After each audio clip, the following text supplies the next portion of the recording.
রাজনীতির মঞ্চে উত্তাল থাকা আন্দোলনরত ছাত্র নেতারা, সেনাবাহিনীর করা অবস্থান সব মিলিয়ে বাংলাদেশে এক নতুন রাজনৈতিক বাস্তবতার মধ্য দিয়ে যাচ্ছে। আর এই পরিস্থিতিকে হাতিয়ার বানিয়ে একের পর এক ভিত্তিহীন গুজব ছড়িয়ে যাচ্ছে ভারতের বহুল বিতর্কিত চারটি খ্যাত গণমাধ্যম আনন্দবাজার পত্রিকা। তাদের সাম্প্রতিক প্রতিবেদনে এমন সব দাবি করা হয়েছে যা বাস্তবতার সঙ্গে সম্পূর্ণ বেমানান, বরং এটি বাংলাদেশের রাজনৈতিক স্থিতিশীলতা নষ্ট করার একটি পরিকল্পিত প্রচারণা বলেই মনে করছে বিশ্লেষকরা।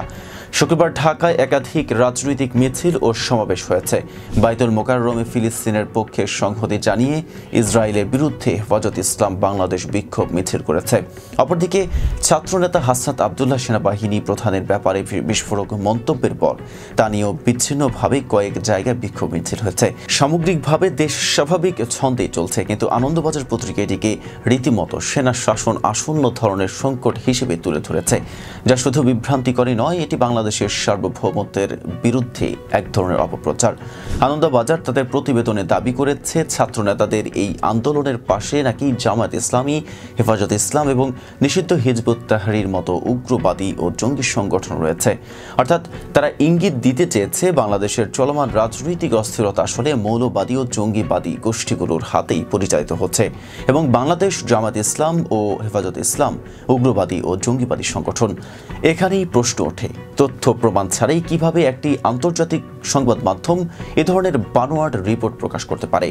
বাংলাদেশের জনগণ এই আন্দোলনকে স্বতঃস্ফূর্ত রাজনৈতিক কর্মকাণ্ড হিসেবে দেখছে, যেখানে কোনো জঙ্গি সংগঠনের সংশ্লিষ্টতার তথ্য নেই, বরং এই ধরনের মিথ্যা প্রচারণা ভারতীয় মিডিয়ার চিরাচরিত প্রেসক্রিপশন, যেখানে বাংলাদেশের অভ্যন্তরীণ রাজনীতিকে ইচ্ছে মতো মৌলবাদী রং লাগিয়ে উপস্থাপন করা হয়।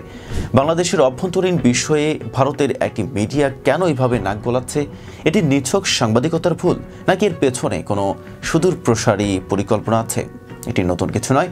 এর আগেও চারটি খ্যাত আনন্দবাজার পত্রিকা ও কিছু ভারতীয় চারটি খ্যাত মিডিয়া বাংলাদেশ সম্পর্কে অসত্য ও অতিরঞ্জিত সংবাদ প্রকাশ করেছে। কখনো তারা বাংলাদেশকে ব্যর্থ রাষ্ট্র হিসেবে দেখানোর চেষ্টা করে, কখনো চীন পাকিস্তানের দিকে বেশি ঝুঁকে গেছে বলে গুজব ছড়ায়, আবার কখনো দেশের রাজনৈতিক পরিস্থিতি নিয়ে মিথ্যা তথ্য দিয়ে আন্তর্জাতিক মহলে অস্থিরতা তৈরির চেষ্টা করে।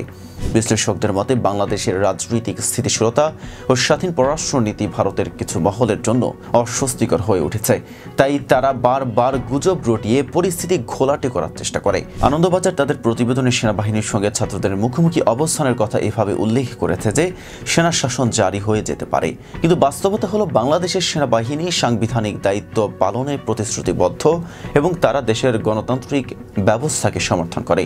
এছাড়া বাংলাদেশের রাজনৈতিক পরিস্থিতি গত 2 দশক ধরেই অস্থিরতার মধ্য দিয়ে যাচ্ছে, কিন্তু সেনাবাহিনী কখনো গণতন্ত্র লঙ্ঘন করে ক্ষমতা দখল করেনি, বরং তারা বরাবরই সংবিধান মেনে কাজ করেছে।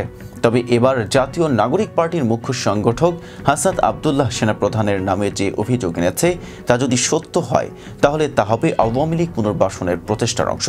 তবে এখনও পর্যন্ত সেনাবাহিনী প্রধান এই ব্যাপারে তার অবস্থান স্পষ্ট করেনি। কাজেই আনন্দবাজারের সেনা শাসনের গুজব শুধু আজগুবি কল্পনা ছাড়া আর কিছুই নয়। রাকিবুল ইসলাম রয়েছের প্রতিবেদন, এতক্ষণ সাথে ছিলাম মেহেদি হাসান। ফেজা বিপলের সাথে থাকার জন্য ধন্যবাদ।